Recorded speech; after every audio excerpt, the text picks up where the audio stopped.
yaa ngi Aïssatou Diop Fall.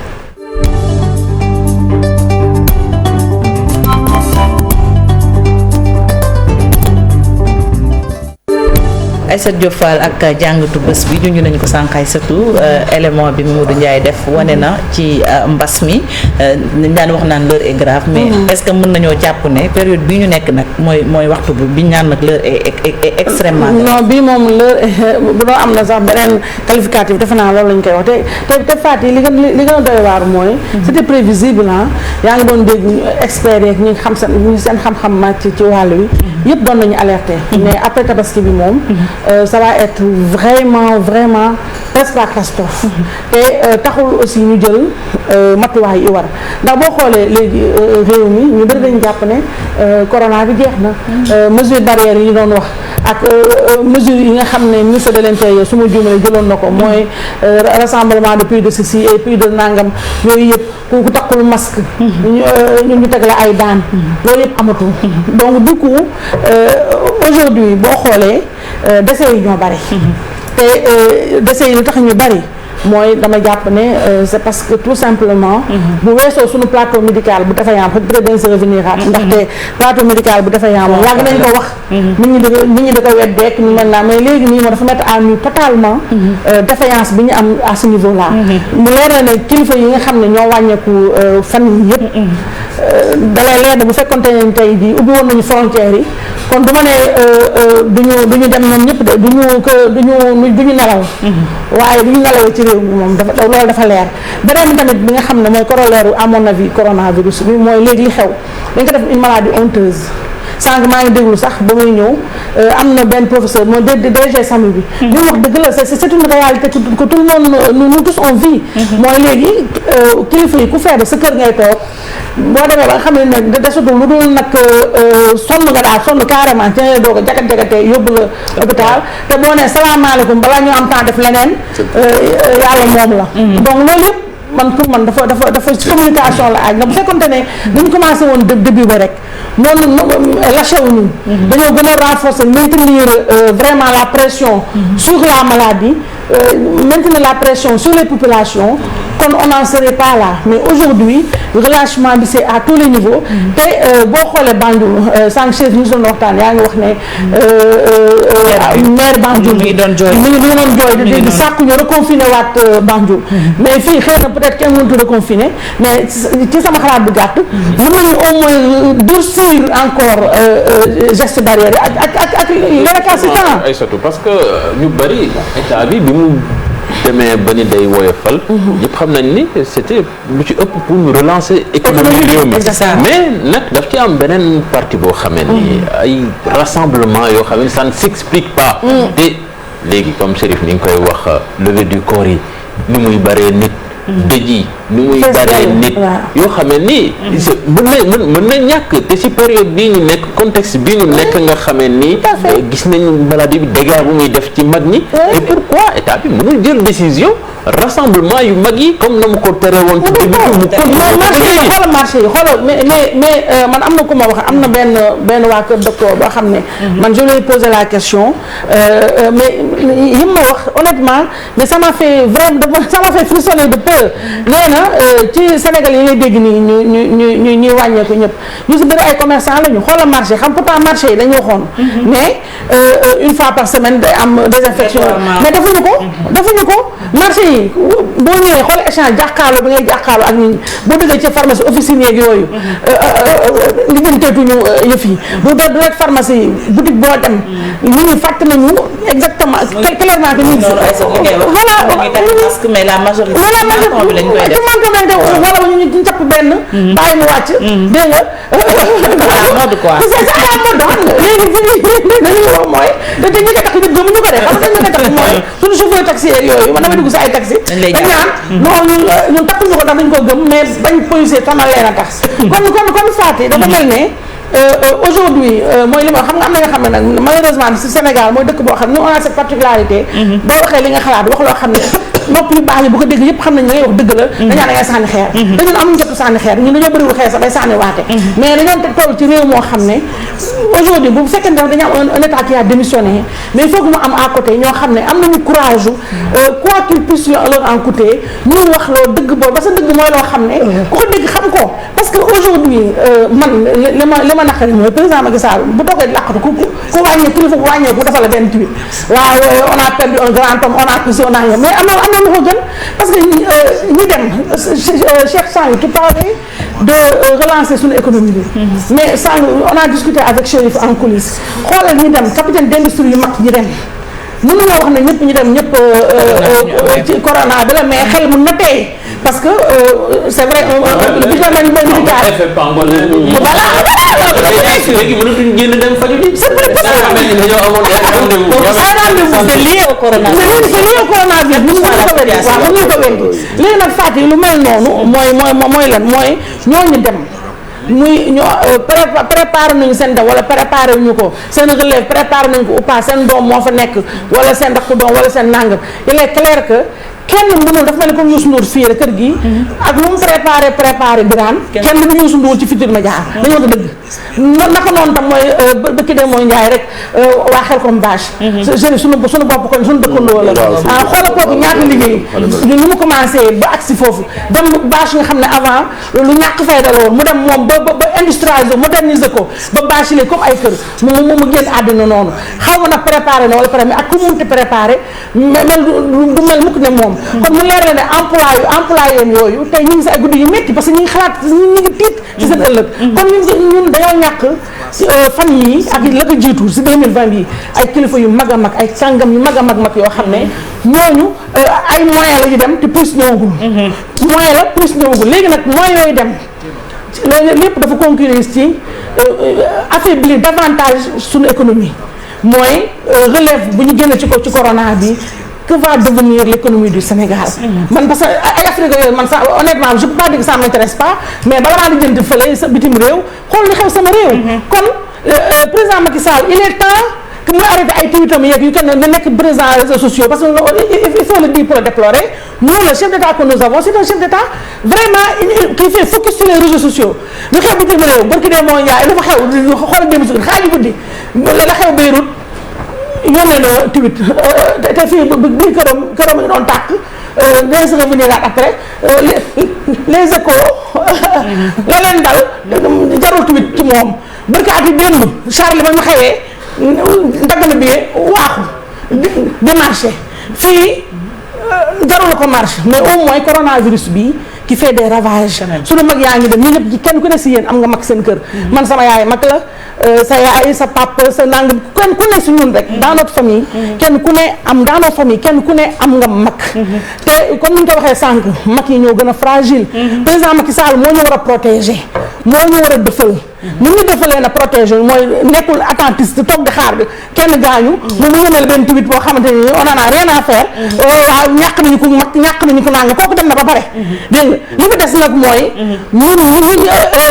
kàngam yi ñu desee nga xam ne ils sont fragiles au moins que président Macky Sall kii redresse la barre waxoon naa ko bi passé je le répète kii redresse la barre na génn ci nelawam ba confinement bi parce que moom ñoo déco daf ñu déconfiné confiné wu moom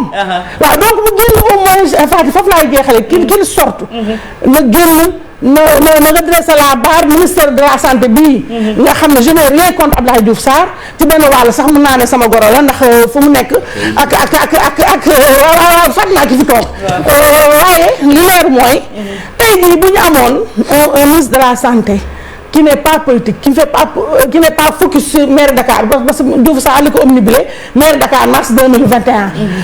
li jëntuwul li xew fii yooyu am nekk si xalifa général des Tidianes dafa wax démb lu am solo yoo xam ne dégguma kenn rebondir si neen nañu wax dëgg sénégalais parce que mun dañoo sonn ci chaque 2 heures dégg nga waaye jee ñoo takk masque ñoo taxaw téye feuille kii nangama dee nangama yaa ni cas grave nangam sa si nangam sa laa da wax ay évacué na ñun loolu soxlawuñu ko. mooy justice sociale sax wax na. non soxlawuñu loolu ñun li ñu soxla Fatou mooy parce que moom déjà chaque fois xoolal ñu defee régularité benn 4 morts fu ne 4 morts dans la journée nga dégg 20 morts donc il faut que mu ñu wax ñu dëgg ndax dëgg boobu bu ñu ko waxee. moo tax sénégalais bi toog këram tiit xam ne lii du ay caaxaan du ay reetaan. maskam waaw Aïssatou foofu sax nga nekk foofu laa bëgg nga taxaw fi ndax ku ne wax Sénégal xam ne fi mu ne nii ñu ngi ci ay jafe-jafe. rawatina lu jëm ci wàllum wér-gu-yaram plateau médical bi dafa sooxe ñoom ñi nekk ci wér-gu-yaram sax ñoom ñoo ko njëkk a wax et c'est important nag ñu def ci taxaw c'est le moment pour ñun ñu def ci ñu indi ci solution. mais Fatou plateau médical bi Guy Marius Sagna ba mu ko fi waxee ci génn àddina sunu papa boobu Ousmane Tanor Dieng. mais lan la jotul ci baax vert qu'est-ce que ça lui a coûté mais aujourd'hui l'histoire lui a donné raison parce que plateau médical bii day leer ne kii samay jamono yi maamaati maam waxuma sama yaay sama papa de mais samay maamaati maam la fi nekkoon. donc lu mel noonu c'est la faute à qui la faute à nos différents gouvernants mais man li wax tout le temps rek président Macky Sall responsabilité ndax nag moo ayee nag dafa ayee. bu fi Wade nekk ñu waxante ak Wade moom mi ayee incarné woon benn espoir bu am solo moom moo ñu waroon jàppale ci plateau médical bii ñu yor. ndax da leen ñi génn àdduna ñii mooy ñu ngi dégg chaque année chaque mois ñu dem nañu fay rendez-vous ci biti. te finalement ils ont eu raison ndax tey ji ko am moyen wax dëgg yàlla fàtte ndax santé du ay caaxaan ko am moyen tey wax dëgg fa yàlla mais bu doon xaalis am na yoo xam ne tey bu doon xaalis donc duñu dem. duñu dem c'est parce que li ñu soxla seen réew amu fi mais ils sont en droit dem uti ji ko feneen. loolu dañ ko doon def avant ñu leen di sànni xeer. naan non ñu fuuy dañuy jaay bool mais léegi war na ne dekk ñuy suuf ki pële woon c'était un réflexe de survie kon plateau médical bi Fati il est temps président Macky Sall jóg te pourtant man li may waxtaanee su suuf ne ñoom ñëpp nee nañ ma wax nañ dem lépp lu ñu mënoon def nañ ko alerté nañu def nañu ay rapport wax nañu yónnee nañu wax nañu jox nañu sax ay proposition waaye comme nañu nekk ci état boo xam ne c'est un état extrêmement politique fii lu leen intéressé mooy local 2021 troisième mandat bi nga xam ne boobu c'est leer na ba pare la balisé nañu terrain bi lijjantiwuñu sunu dund ñun te loolu defe naa ni responsabilité bu am solo ndax suñu bakkan yi du ay caaxaan nag suñu bakkan yi moo ëpp solo suñuy voix yi ñuy sànnil ay nit pour mu toog ci palais bee di gundaandaat Fatou. Très bien. bon nekk nii ñu demaat ci beneen kii bi bala parce que heure baa ngi dem te invité bi mi ngi nii toog. xam naa koy dégg na ba noppi. xam naa ne ay sët yu bëri yu muy wax nii. mais faaw ñu dem sur les échos parce que am na évolution ay sët gis nañ ko am na ay interpellation gars yi ñu ngi section de recherche les suspects assumé nañ ni lan ñoom ñoo def loolu. gis nañ démb organisation presse bépp dem fa gis nga image yi ñaaw na trop seen machine yi nga xamante ne ci lañ doon liggéeyee yàqu. loolu aussi lan la la inspiré comme commentaire. waaw ci gàttal la ndax lu ñu war a wax yëpp wax nañ ko ci les échos. bu weesoo déploré bi ak yooyu man dafa am lu ma ci neex ak lu ma ci naqari. li ma ci neex mooy ñi def jëye ji li ñu bëggoon mooy comme ñi defoon rek ay laas ak ci ay jamono li ñu bëggoon mooy museler presse bi museler journal bi ba du ñu génn xam nga lii ñu yàq benn sénégalais Cheikh Omar Ndaw ma koy nuyu sama mag la mu ku yàgg nag ci waar wi waaw vraiment def sacrifice yu rëy da nee naa suñu téléphone yi ñu yor rek benn 1 million et quelque boo ko may la ko waxuma laa nag ñu yi ñu yàq bagage yi ñu yàq donc yàq nañu ay lu am solo yàq nañu ay emploi yàq nañu waaw donc ku yaru la déggoo ko beneen mu wax ku yaru la ku ñu yar la ñu yàqal ko lu rëy a rëy yàqal ko tamit tas yaakaar ña fa nekk waaye li ma si neex mooy vay ka vay kut ko kut démb les échos génn na xëy na dafa bëriwul li génn waaye soox na ba génn te loolu rek courage la loolu rek défaite la ci ñi nga xam ne dañoo bëggoon museler la presse loolu lu ma neex la li ma naqari nag mooy bëggoon naa ñi def lii ndax comme li ñu dénoncé temps yi yëpp fii mooy justice populaire bu weesoo sanction bu saf boo xam ne dina jox leçon suba ku ko bëgg a def ku am yéene def ko nga xalaat li la ci comment dire li la ciy fekk nga arrêté ko mooy tey dafa amoon ay gestes forts yoo xam ne dama ko doon xaar ci gouvernement bi mooy premièrement Emmanuel Macron yu mel ni bu amee ci réewam day jóg dem seeti ji leen mooy président Macky Sall waroon na nu mu bon nii pour joxe un signal fort jóg dem seeti ji waa Les Échos bu weesoo symbole bi acte bu rafet bi mais dafa laate la dina jox commanditaires yi wala xale yi def loolu dina leen toroxal rusloo leen war leen ne vous avez échoué lamentablement defal ñooñu ñoom sunu naataango yi loolu dal dafa ko am na ministre de l'intérieur ñu yónnee Aly Ngouille dem taxaw visiter locaux yu évaluer xool lu ñu la fa xew masawu leen loolu c'est important defuñu ko wala gouvernement bi génneel communiqué tey maa ngi xaar ci conseil des ministres au moins conseil des ministres bu tey bi maa ngi xaar président Macky Sall qu'il nous fasse quand même benn ligne rek waaw vraiment une petite ligne on mérite ça une petite ligne mérite nañu dénoncer loola ba pare aussi ministre de la communication la qu'est-ce qu'il a fait yónnee ñu xëy moo ko def directeur de la communication waaye moom la ma ko teree dem benn moom it communiqué la laa ko da wax ay waxu naka sa ganam beneen bi nag bi nga xam ne foofu Fatick foofu laay jeexalee xëy na mooy foog tamit ñu xool ñii waa Les Échos parce que amoo ci benn information te bëgguma tooñ mais lu leer mooy soxla nañu tamit ku leen jàppale pour ñu ko trouver seen matériel yi da lay leer ne ndax du temps de ay laas ak yooyu su ma juumalee ba tey su ma juumee ñu baal ma ko defe naa ni à l'époque Sud Quotidien moo leen hébergé woon ñu utiliser seen machine ba ñu mën a au moins diffuser parce que bu ngeen fàtte nañu am ay charges quand même ils ont des charges bu weesoo charge salariale mais c'est énormément de charges un organe de presse c'est quand même une entreprise privée tu vois donc ñooñu il peut pas se permettre toog benn jour ba xam ne génnuñu kon état bi yu mel nii dommage yu mel nii état bi dafa war a góorgóorlu via ces démembrements ñu fexe ba nu ñu dédommager ñii dédommager leen vraiment dans les meilleurs délais dédommager leen góorgóorlu ci ba nga xam ne au moins dinañ defal suñu naataango yooyu ba jeexal nag ci ne président Macky Sall comme moom c'est le président des tweets et des kii loolu mu tudd loolu ci Facebook ay post ak yooyu bu nekkul Twitter ma nga Facebook wala Insta kon yu mel ni mu amatee ñun Charles gënuñu ñu la xew Beyrouth ñu ngi koy mas waaye gënuñu ñu tamit kon ñun biir réewam bii dafa war lu fa xew na muy def bu dee bitim réew la mu may ñu benn ligne defal ñu fomp suñuy rangooñ ndax nag ñun ñoo ko fal foofu mu nekk nañu bàyyi xel waaye nekk président boo xam ne yow bitim réew yow sa image internationale ngay gérer sa yoon nekku sa image fii seetuwul benn malade corona gisoo ko mu seeti ji benn malade corona demul benn hôpital seeti kenn ku feebar kon nag président Macky Sall wax naa ko keroog c'est le lion qui dort moo ko wax le lion doit se réveiller il est temps kon nañu nag diggante bi doy na Aïssatou Diop Fall saa yu ñëwee ci mercredi bi ni mu koy defee saa su ne ak jàngat bi léegi-léegi ñu dalal invité bi